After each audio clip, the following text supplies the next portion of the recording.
Welcome back to True Crimes with Sisters. I'm your host, Ashley, alongside my insightful sister, Danielle.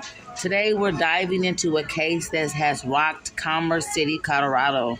The tragic murder of 28-year-old Colby DeLisa.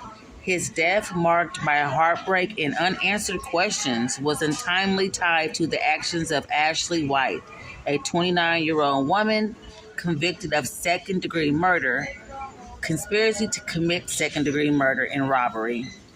Hi everyone. This case is one that forces us to confront the complex interplay of personal turmoil and escalating violence. The relationship between Colby and Ashley White was described as volatile. Colby often criticized White about her struggles with securing full-time work, intensifying an already fraught dynamic. Right. The turning point came on August the 13th, 2020. After attending a job interview in Denver, White returned home by bus. During that ride, while she was texting about her day, Colby expressed his doubts about her chances with the job, a moment that, in hindsight, seemed to ignite a dangerous chain of events. It was on that very bus where White met a man named Scott. Now imagine this. Amidst an already tense conversation, Scott introduced himself and makes a chilling suggestion. He hints that they should kill Colby. This encounter, shrouded in desperation and anger, set the stage for what unfolded next. Following that fateful conversation, White and Scott didn't waste time. They left the bus and headed toward her residence. Once there, in a sequence of premeditated actions, Colby was shot twice in the head. To add even more to the grim picture, the pair even stole his wallet, underscoring the calculated nature of their crime. And I just wanted to kind of just pinpoint with that to where the key word was premeditated, and then they stole his wallet, which I always thought that if it was some type of, like when you do a robbery or those type of actions with a murder, it's always usually kind of do with capital murder, but I don't know. So we're going to talk about that later there. What's especially disturbing is the reports that indicates White's troubling behavior wasn't new. Previous accounts mentioned that she even tried to drown and burn Colby's cat, a detail that hints at a volatile and cruelty that has been simmering long before the bus ride. And then there's a mysterious involvement of the stranger Scott, whose only purpose seemed to be to fan the flames of an already exploding relationship. Yes, and the complications didn't stop there. Later on, another twist emerged when Michael Stratton's girlfriend claimed that he might have played some role in the killing, even though Stratton already facing charges, and in the unrelated murder was never officially charged for Colby's death. The extra layer of ambiguity makes you wonder about the true scope of influences that catalyzed the tragedy. And if I did confuse you by saying Michael Stratton, that's because that's what Scott's real name. So Scott was quote unquote what the name that he told Ashley. In the end, after a 3-week trial that began January 6, 2025, this year, jury verdicts finally painted a grim picture. Ashley White was convicted on counts of second-degree murder, conspiracy, and robbery. The district attorney's office condemned the killings as tragic and senseless, empathizing that White's actions had caused an irreparable loss to the community. This case isn't just about singular moment of rage. It raises deep questions about what pushes someone over the edge. Is it internal insecurity, a toxic, strained relationship, or perhaps the influence of a dangerous stranger who preys on vulnerabilities? Even with a legal verdict, the emotional and societal ramifications continue to echo. And that's why here on True Crime with Sisters, We strive to do more than recount tragic events. By dissecting these events and asking the hard questions about mental health, early intervention, and support for individuals in crisis, we hope to spark conversations that might help future tragedies. That might help prevent the future tragedies as well. You're right about that, Danielle. As we dissect these incidents on here. Now, thank you for joining us as this deep dive.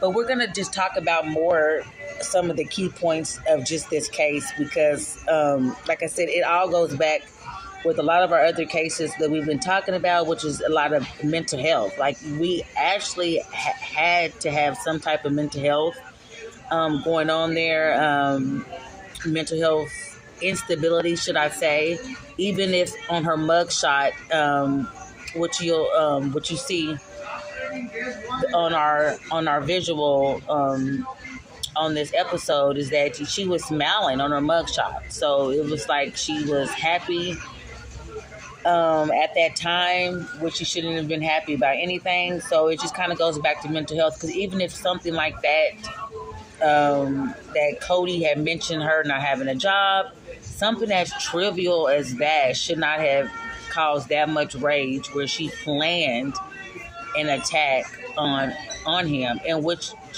I feel like first degree murder. I don't know how that it all boils down to other things with that, because she planned it. So I don't know how she got second degree murder, but hey, the criminal justice system speaks for itself. Yes. As we mentioned, we do ask the hard questions, so we might ruffle a few feathers with this particular case. But I do see what Ashley was saying about her getting second degree murder. It obviously was premeditated. Even though she had just met Scott, aka Michael Stratton, they planned what they were going to do. They even practiced with his firearm before committing the murder. That alone should have been first degree murder. It was absolutely premeditated. Another thing that happened was the fact that Ashley burned and tried to drown Cody's cat. I've seen people, for example, the most famous case that I can think of right now at the top of my head is Michael Vick. He tortured animals and he got animal cruelty charges and went to jail. Why weren't those things done to Ashley? Did it have anything to do with her being a white female? Right. Was it not reported? Obviously, it's reported down, but it just, a lot of things don't make sense. It doesn't seem like the justice system acted on her with the same amount of punishment as they would somebody else that would be of color. Exactly. It's a lot of mind-boggling things about this case as well. Just with just the friendliness, and the cultural biases, because a lot of times you're not just letting strangers in your home. So when she went to the residence with this stranger, I mean, it didn't say that it wasn't any type of evidence of forced entry or anything like that. So what did they say? What did they do to manipulate the situation that Cody felt comfortable enough to let this strange man come into their home that he shared with Ashley, and then that's where the crime was committed? Like, did she lie to him and say, this is a friend of mine from school, this is my cousin, this is somebody that got me a job? Like, who? Like, it's so many things that we don't know the details leading up to when when he was murdered. Like, it's just but like I said, it kind of just goes back to the mental health of Ashley, and even this Scott guy, because he even told her his name was Scott, so he already probably had ill intentions because he gave a false name from the beginning. And he's also was charged on a separate murder case. I still don't understand why he wasn't considered an accomplice or co-defendant, because he did help her plan the murder. I feel like there were some deals that were taken that weren't released to the public because he wasn't charged for this murder. She was charged just second degree, and it just doesn't make a lot of sense why she wasn't charged first. Right. Other than her cooperating with law enforcement, the fact that they stole his wallet and then said they spent a few days together, we don't get any details on the nature of that relationship at all. Yeah, exactly. Like it just seems like she should have got punished way, like it should have been a more harsher punishment. Okay, to kind of piggyback on what I said, like what was said for them to just let this stranger in the house, it comes to find out that um, he introduced Scott, which his real name was Michael Stratton. He introduced himself as Ashley White's brother from Texas. So that probably made Cody feel comfortable of letting him in the residence before they got off the bus. I mean, when they got off the bus, they got off the bus a little distance from the house so they can practice firing the gun. So the Scott guy or Michael, whatever, already had the gun on him on the bus. So it was like he already was a ticking time bomb. A ticking bomb, ready to Absolutely. explode. And what I don't understand is how can you be in a relationship with somebody, y'all are living together, that's a huge responsibility, but you don't know if your partner has siblings. Like, I don't understand how that happens. How long did Cody and Ashley actually knew each other before they decided to cohabitate? Right. For him not to know she had a brother.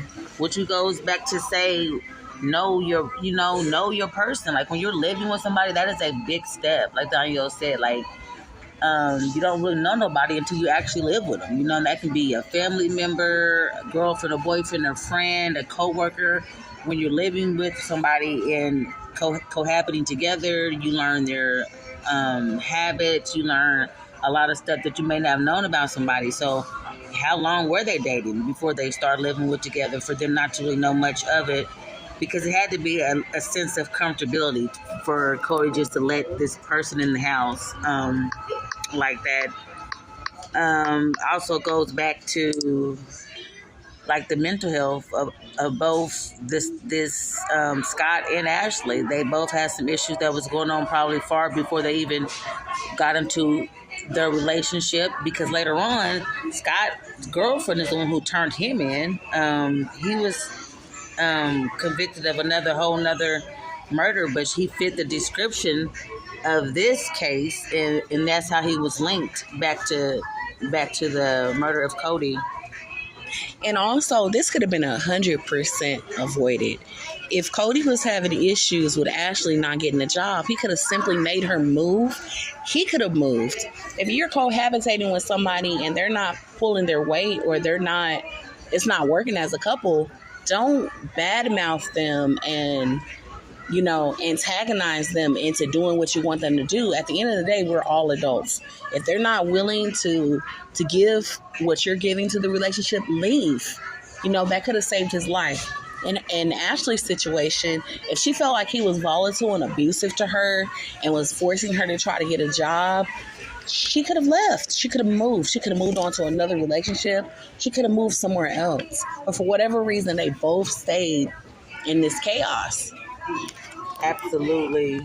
That's what we always pushed on each one of our episodes. We always push about mental health, about domestic violence, about reaching out and trying to seek help.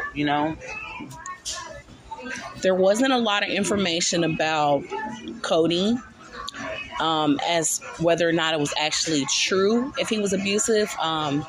CBS followed this, CBS.com news, and they didn't have any concrete proof on whether or not he was beating her or abusing her. We do know he was a bit verbally abusive, though, because of the text messages and the conversations and Ashley's side of the story. Right. Maybe that's kind of what goes to why she her charges were downgraded to why it was downgraded to second-degree murder, because a lot of this sounds like it was premeditated. It was thought out. It was a very horrific crime. So, like I said, it goes down to the biases that's played in the judicial system there because because to me it was planned out. Like everything shows that everything was premeditated. So is that the reason why it was downgraded to second degree? Because she was very cooperative, or she used the abuse thing? And honestly, I think if it was reversed and Colby DeLisa was the murderer and Ashley died, I think Colby would have got first degree murder. Yes. I honestly think that would have happened. Yeah, most definitely. So again, thank you so much for joining us for another episode of True Crime with Sisters. Stay safe, stay aware, and we'll see you next time. Bye.